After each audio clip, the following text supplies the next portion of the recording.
नमस्कार, मी अमित गद्रे. तुम्ही पाहता न्यूज 18 लोकमत आणि बुलेटिनमध्ये घेऊया बातम्यांचा वेगवान आढावा. नजीकच्या औद्योगिक वसाहतीतील रस्त्यांची दुरावस्था झाली आहे. यावेळेला मंत्री छगन भुजबळ यांनी रस्त्यांची पाहणी केली. न्यूज 18 लोकमतने बातमी दाखवल्यानंतर मंत्र्यांनी रस्त्याची पाहणी केली आहे. बुलढाण्याच्या पैनगंगा आदिवासी आश्रमशाळेतील 13 विद्यार्थ्यांना विषबाधा झाली आहे. विषबाधित विद्यार्थ्यांवरती रुग्णालयामध्ये उपचार सुरू आहेत. पालघरमध्ये एका अज्ञात महिलेने भाजपाचा बॅनर फाडलेला आहे. बॅनर फाडल्याची संपूर्ण घटना सीसीटीव्हीत कैद झाली आहे. परभणीच्या लिमका गावातील महिलांनी दारूबंदीसाठी आक्रमक पवित्रा घेतलाय. गावातील दारू विक्री तातडीने थांबवण्याची मागणी महिलांनी केली. छत्तीसगडच्या सुकमामध्ये माओवादी विरोधी मोहिमेअंतर्गत सुकमामध्ये 23 माओवाद्यांनी आत्मसमर्पण केलेलं आहे. या माओवाद्यांवरती 1,18,00,000 रुपयांचं बक्षीस होतं. जळगावच्या भुसावळमध्ये धावत्या रिक्षातून 4 वर्षीय विद्यार्थी कोसळल्याची घटना घडली आहे. यामध्ये विद्यार्थ्याला किरकोळ दुखापत झाली आहे. दरम्यान क्षमतेपेक्षा जास्त विद्यार्थी न बसवण्याची विनंती विद्यार्थ्यांच्या पालकांनी केली. बार्शी तालुक्यातील एका शाळकरी विद्यार्थ्याने शाळेची वाट सुखकर व्हावी यासाठी घोड्यावरून शाळेची वाट धरली. वस्तीवरून शाळेपर्यंत जाण्यासाठी एसटी आणि इतर वाहनांची सोय नसल्यामुळे अनोखी शक्कल लढवावी लागली आहे. आदेश साळुंखे असे या घोड्यावरून जाणाऱ्या शाळकरी विद्यार्थ्याचं नाव आहे. बुलढाणा जिल्हा सामान्य रुग्णालयामध्ये भरती असलेल्या एका महिला रुग्णाच्या नातेवाईकांमध्ये तुंबळ हाणामारी झाली. या प्रकारानंतर रुग्णालय कर्मचाऱ्यांची चांगलीच धांदल उडाली. सुरक्षा रक्षकांना बोलवून दोन्ही तरुणांना बाहेर काढण्यात आले.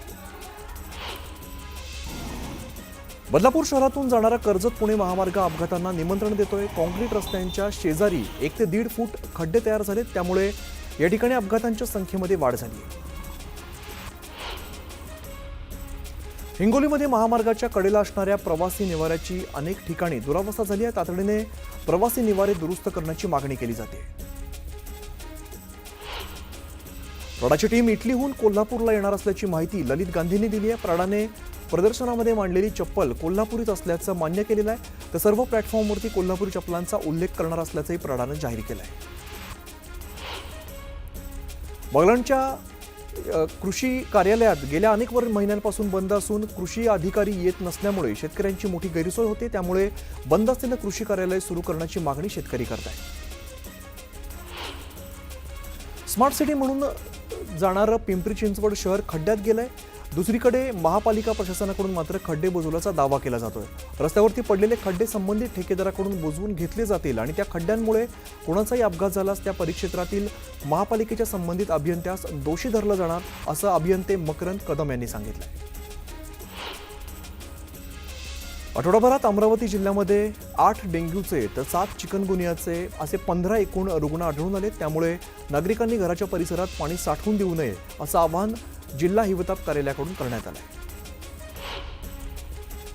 सोलापूर जिल्ह्यातील शेतकऱ्यांच्या खरीप हंगामातील 93% पेरण्या पूर्ण झाल्यात. जिल्ह्यामध्ये दमदार पावसाची शेतकऱ्यांना अपेक्षा आहे. जिल्ह्यामध्ये मका पिकाला शेतकऱ्यांनी सर्वाधिक पसंती दिली आहे, तर उडदाच्या क्षेत्रात सुद्धा वाढ झाली.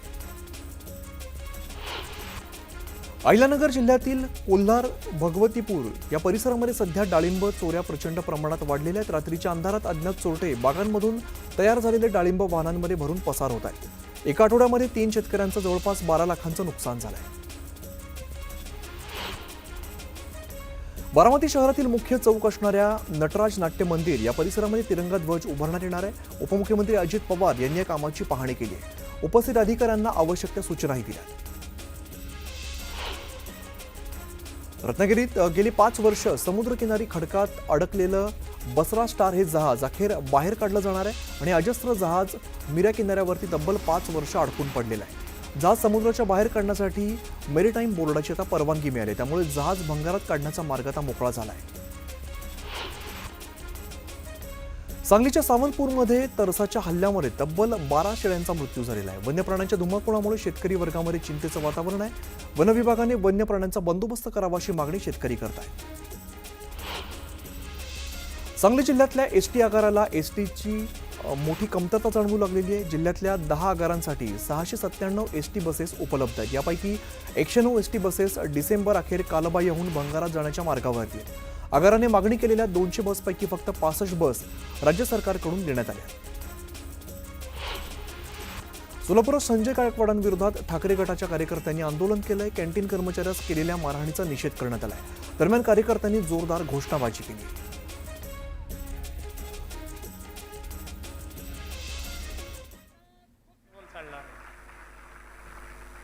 आणि म्हणून मी ठरवलं की ही संधी सोडू नये, कारण उद्या जेव्हा छापतील की एक खासदार 24/7 कार्यालय चालवतात, सोबत माझं पण नाव येईल की उद्घाटनाला देवेंद्र फडणवीस होते.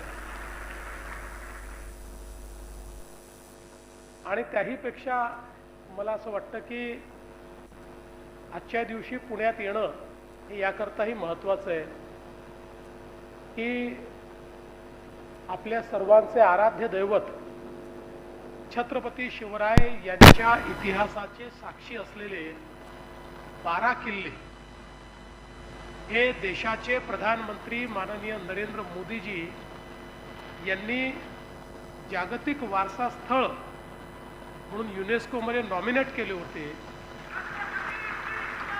आणि एक मोठी प्रोसेस गेले वर्षभर चालली होती. त्यांचे लोक आले, आपले लोक तिथे गेले. एक आम्ही आशिष शेलारांच्या नेतृत्वात टेक्निकल प्रेझेंटेशनचं शिष्टमंडळ तिकडे पाठवलं. मी स्वतः सगळ्या देशांच्या राजदूतांसोबत संवाद केला. माननीय मोदीजींच्या माध्यमातून, एक्सटर्नल अफेअर्स मिनिस्ट्रीच्या माध्यमातून, केंद्रीय सांस्कृतिक कार्य विभागाच्या माध्यमातून सगळ्यांशी संवाद केला.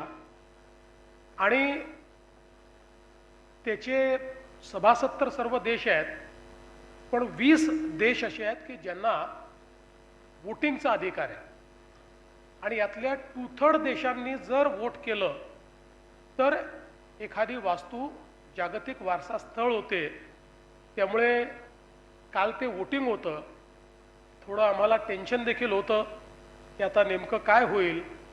पण मला सांगताना आनंद वाटतो की 20ही देशाने या वारसा स्थळांकरता आपल्या बाजूनं मतदान केलं. आणि त्यामध्ये अर्थातच किल्ले रायगड, राजगड, प्रतापगड, पन्हाळा, शिवनेरी, लोहगड, साल्हेर, सिंधुदुर्ग, विजयदुर्ग, सुवर्णदुर्ग आणि खांदेरी हे महाराष्ट्रातले, आणि तमिळनाडूतला जिंजी असे हे सर्व किल्ले महाराजांचे जागतिक वारसा स्थळ म्हणून त्या ठिकाणी त्याला नामांकन मिळालं.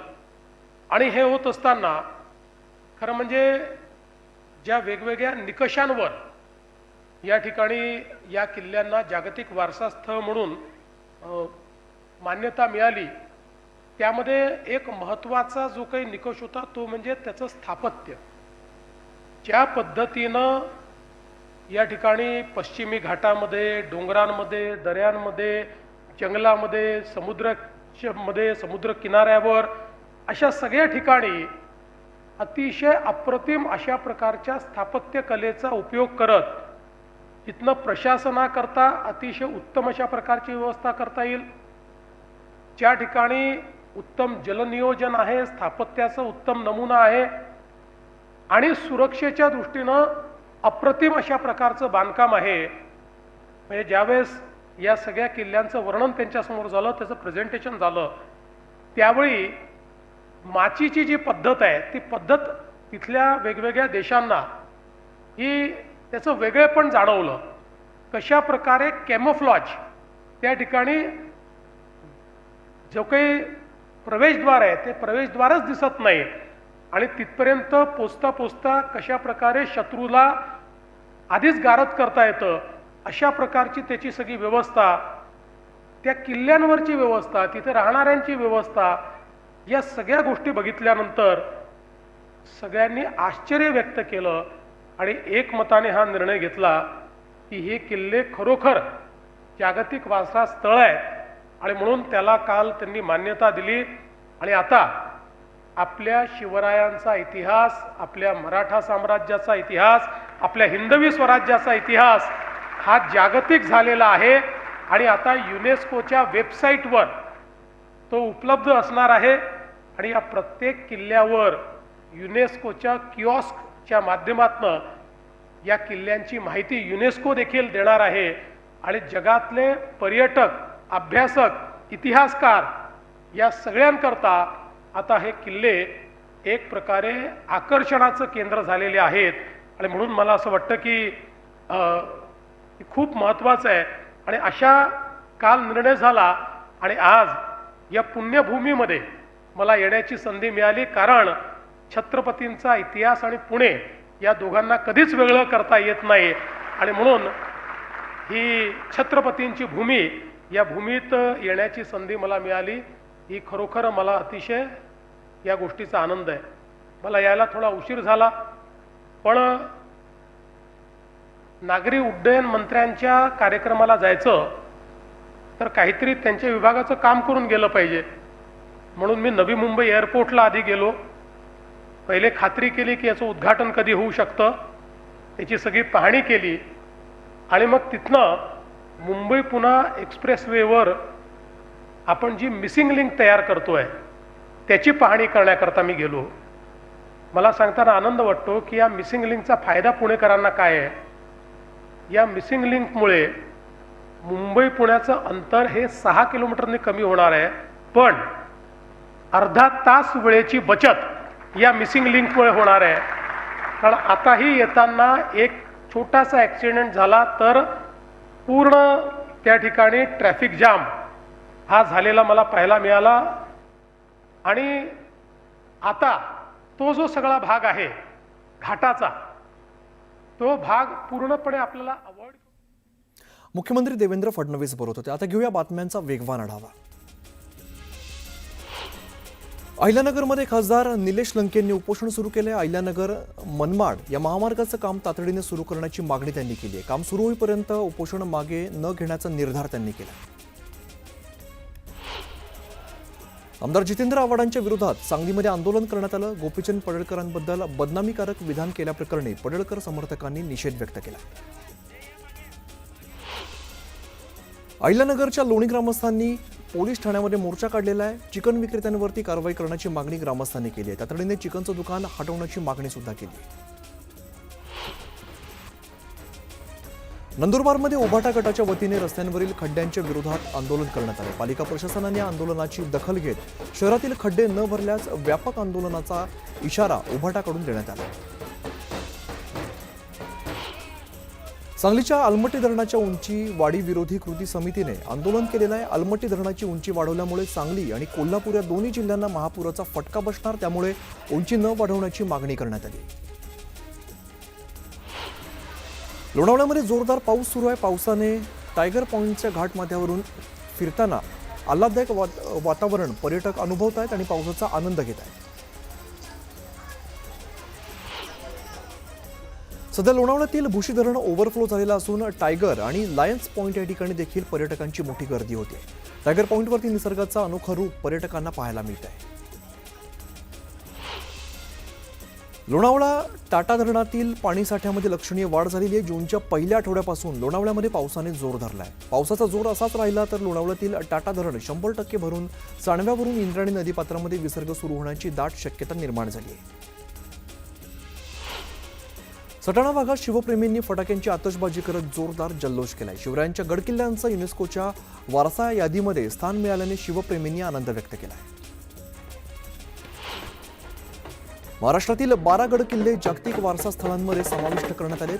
ही घटना ऐतिहासिक असून अभिमानास्पद असल्याचं सांगत सह्याद्री प्रतिष्ठान हिंदुस्थान आणि शेकडो दुर्गप्रेमींनी समाविष्ट असलेल्या गडकिल्ल्यांवरती भंडारा उधळत आनंदोत्सव साजरा केला.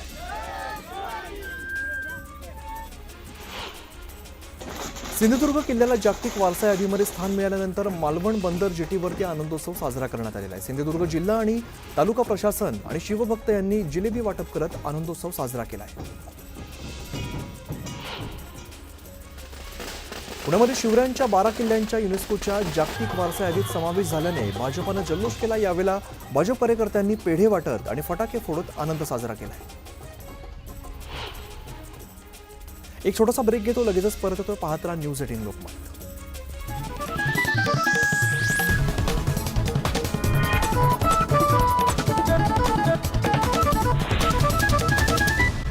महाराष्ट्राच्या अभिमानास्पद इतिहासाला नवीन जागतिक मान्यता मिळालेली आहे. छत्रपती शिवाजी महाराजांचा राजगादीचा साक्षीदार असलेला रायगड किल्ला युनेस्कोच्या जागतिक वारसा स्थळांच्या यादीमध्ये समाविष्ट करण्यात आलेला आहे. ही बातमी संपूर्ण महाराष्ट्रासाठी गौरवाची असल्यामुळे शिवप्रेमींनी किल्ले रायगडावरती जात आनंद साजरा केलाय. छत्रपती शिवाजी महाराजांच्या 12 किल्ल्यांच्या जागतिक वारसा स्थळांमध्ये समावेश होणं हा केवळ महाराष्ट्रासाठी नव्हे तर संपूर्ण देशासाठी अभिमानास्पद क्षण आहे. या यादीमध्ये शिवनेरी, रायगड, प्रतापगड, सिंहगड, तोरणा, लोहगड, राजगड, हरिहरगड, राजमाची, विजयदुर्ग, सिंधुदुर्ग आणि जिंजी या ऐतिहासिक गडांचा समावेश आहे. 12 शिवकालीन गडांना जागतिक वारसा दर्जा मिळावा यासाठी भारत सरकारतर्फे युनेस्कोला पाठवण्यात आलेला प्रस्ताव सर्वानुमते संमत करण्यात आलेला. यामध्ये मावळ तालुक्यातील लोहगड किल्ल्याचा देखील समावेश आहे. त्यामुळे मावळातील शिवभक्तांकडून आनंद साजरा केला आहे. युनेस्कोच्या यादीमध्ये महाराष्ट्रातील किल्ल्यांचा समावेश झाल्यामुळे सुनील तटकरे यांनी आनंद व्यक्त केला आहे. पंतप्रधान नरेंद्र मोदी आणि अमित शहा यांच्याकडे केलेल्या पाठपुराव्याला यश आल्याचंही ते म्हणाले.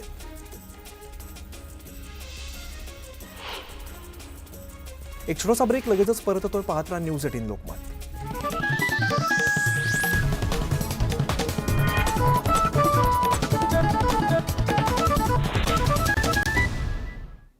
ब्रेकनंतर बघूया उर्वरित वेगवान बातम्या. जळगावच्या अमळनेर जळोद या रस्त्यावरती भीषण अपघात झाला. या अपघातामध्ये 2 महिलांचा जागीच मृत्यू झालाय तर 9 जण गंभीर जखमी झाले. छत्रपती संभाजीनगरच्या आंबेलोहळमध्ये 28 वर्षीय तरुणाला बेदम मारहाण करून त्याची हत्या करण्यात आलेली आहे. तरुणाचा अर्धनग्न अवस्थेत मृतदेह आढळल्यामुळे परिसरात मोठी खळबळ माजली. शासकीय नोकरीच्या आमिषाने फसलेल्या एका तरुणाच्या वडिलांनी नाशिकमध्ये मामे भावाच्या घरी आत्महत्या केली आहे. जीएसटी अधिकारी सचिन चिखले या अधिकाऱ्याने ही फसवणूक केली असून त्याच्या विरोधामध्ये अंबड पोलीस ठाण्यामध्ये गुन्हा दाखल करण्यात आला आहे. ठाणे वेलापूर रोडवरती कंटेनरचा अपघात झालाय. दुभाजकाला आदळून कंटेनर उलटलाय. अपघातात सुदैवाने कोणतीही जीवितहानी झालेली नाही. सांगलीच्या खानापूर तालुक्यातील हिवरे गावामध्ये पोलिसांनी 28 लाखांचा गुटखा जप्त केलेला आहे. गुटखा वाहतूक करणारी एक पिकअप गाडी विटा पोलिसांनी रंगेहात पकडली आहे. पुण्यात घरफोडी करणाऱ्या 3 सराईत चोरट्यांना पोलिसांनी अटक केली आहे. शाहरुख शेख, गुलफान अन्सारी आणि अर्जुन गायकवाड असं या तिघांची नाव आहे. वाशिमच्या मनोरा तालुक्यातील सेंदोना गावात एका मिनी ट्रकमध्ये 6 गायी आणि 2 वासरं कोंबून कत्तलीसाठी नेत असल्याच्या माहितीवरून बजरंग दलाच्या कार्यकर्त्यांनी ट्रकचा पाठलाग केला. कार्यकर्त्यांनी चालकाला पकडत मनोरा पोलिसांच्या ताब्यात दिलाय. गोंदियाच्या माकडी गावामध्ये 3 वर्षीय चिमुकला आजीला शोधायला गेला आणि मुरुम खोदलेल्या खड्ड्याच्या पाण्यामध्ये पडून त्याचा दुर्दैवी मृत्यू झालाय. राजकुमार सोनावणे असं मृत चिमुकल्याचं नाव आहे. फेसबुक फ्रेंड महिलेकडून 55 लाख रुपयांचा गंडा घातल्याने जव्हारच्या कृषी अधिकाऱ्याने आत्महत्या केली आहे. नाशिकमध्ये राहत असलेल्या प्रशांत पाटील यांनी गळफास घेत आपलं जीवन संपवलं आहे. जयंत पाटलांनी राष्ट्रवादीच्या प्रदेशाध्यक्ष पदाचा राजीनामा दिलाय. नवे प्रदेशाध्यक्ष म्हणून शशिकांत शिंदे सोमवारी प्रदेशाध्यक्ष पदाचा पदभार स्वीकारणार आहे. पंकजा मुंडेंच्या लहान बहीण यशश्री मुंडेंनी निवडणुकीच्या मैदानामध्ये एंट्री घेतली आहे. बीडच्या परळी या ठिकाणी वैद्यनाथ अर्बन कोऑपरेटिव्ह बँकेच्या संचालक मंडळाच्या निवडणुकीसाठी अर्ज भरण्याच्या शेवटच्या दिवशी पंकजा मुंडेंची लहान बहीण यशश्री मुंडे यांनी अर्ज दाखल केला.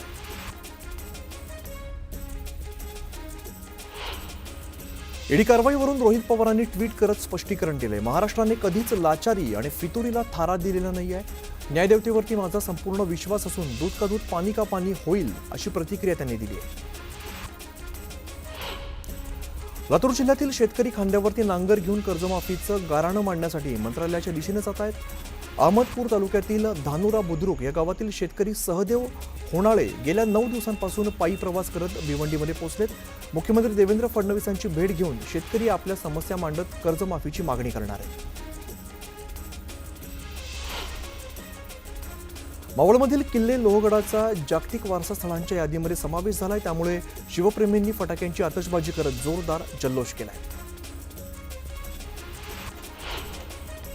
बुलढाण्याच्या नांदुरा शहरात घरगुती एलपीजी गॅस कॉम्प्रेसरच्या सहाय्याने ऑटो रिक्षामध्ये भरल्याची घटना घडली आहे. अवैधरित्या गॅस भरणाऱ्या शेख मोबिनला पोलिसांनी ताब्यात घेतलाय. आषाढी वारी दरम्यान सोलापूर रेल्वे विभागाला भरगच्च उत्पन्न मिळाले. आषाढी वारीसाठी रेल्वे विभागाकडून रेल्वेचे 1 ते 10 जुलै या दरम्यान 10 दिवसांमध्ये 239 गाड्या चालवल्या. यामध्ये 2 लाखांपेक्षा अधिक प्रवाशांनी प्रवास केला. यावेळेला 27.40 लाख रुपये उत्पन्न मिळाले. छत्रपती संभाजीनगरच्या पैठणमधील दावरवाडी परिसरात हरणांच्या कळपाकडून शेती पिकांचं मोठ्या प्रमाणात नुकसान झालंय. सोयाबीन आणि तुरीचं पीक फस्त केल्यामुळे शेतकऱ्यांचं मोठं नुकसान झालंय. परभणी जिल्ह्यातील कुरेशी समाज बांधवांनी येणाऱ्या गुरुवारपासून मांस विक्री पूर्णपणे बंद ठेवण्याचा निर्णय घेतलाय. स्थानिक प्रशासनाच्या वतीने मांस विक्री संदर्भात ठोस निर्णय होत नाही तोपर्यंत मांस विक्री बंद ठेवणार असल्याचं जाहीर करण्यात आलंय. 2 वर्ष ग्राहकांना रडवणाऱ्या लसणाचा दर यावर्षी नियंत्रणात आलेला आहे. जानेवारीमध्ये होलसेल मार्केटमध्ये 170 ते 280 रुपये किलोने विकला जाणारा लसूण आता 30 ते 80 रुपयांवरती आलेला आहे. किरकोळ मार्केटमध्ये लसूण 100 ते 170 रुपयाने विकला जातो. सिंधुदुर्गच्या वैभववाडी तालुक्यातील नापणे धबधब्यावरती राज्यातील पहिला काचेचा पूल उभारण्यात आलेला आहे. सिंधुरत्न योजनेतून हा पूल उभारण्यात आला असून तळ कोकणामध्ये वर्षा पर्यटनासाठी येणाऱ्या पर्यटकांना हा पूल भुरळ घालतोय. लोणावळ्यात मुसळधार पाऊस सुरू आहे. पावसामुळे निसर्ग बहरून गेलेला आहे. लोणावळ्यातील धबधबे आता ओसंडून वाहू लागलेत. त्यामुळे धबधबे पाहण्यासाठी पर्यटक गर्दी करतात. राज्यातील धरणांच्या पाणीसाठ्यामध्ये झपाट्याने वाढ होते. त्यामुळे सध्या राज्यातील धरणसाठा सुमारे 60% पोहोचलेला आहे. दरम्यान पाणीसाठ्यामुळे पुढील काही महिन्यांची पाण्याची चिंता आता मिटलेली आहे. जळगावमध्ये 10 कोटी रुपयांच्या कर्जाप्रकरणी राष्ट्रवादी काँग्रेसचे माजी मंत्री गुलाबराव देवकर दोषी आढळले. जिल्हा बँकेमध्ये चेअरमन पदावरती असताना पदाचा गैरवापर करत श्रीकृष्ण शैक्षणिक आणि सांस्कृतिक मंडळ या संस्थेला 10 कोटी रुपयांचं कर्ज दिल्याप्रकरणी चौकशी समितीने गुलाबराव देवकर यांना दोषी ठरवलं आहे. रायगडच्या म्हसळ्यामध्ये गोवंशांची तस्करी करणाऱ्या बाप लेकासह अन्य 3 पोलिसांनी ताब्यात घेतलंय. बजरंग दल आणि गोरक्षकांनी गोधन तस्करांसह ट्रक पकडून पोलिसांच्या ताब्यात दिलाय. महाराष्ट्र राज्य सहकारी बँकेच्या घोटाळा प्रकरणी आमदार रोहित पवारांविरुद्ध ईडीकडून पुरवणी आरोपपत्र दाखल करण्यात आलं आहे. कन्नड साखर कारखाना लिलाव प्रक्रियेमध्ये ईडीकडून घोटाळ्याचा आरोप करण्यात आला आहे.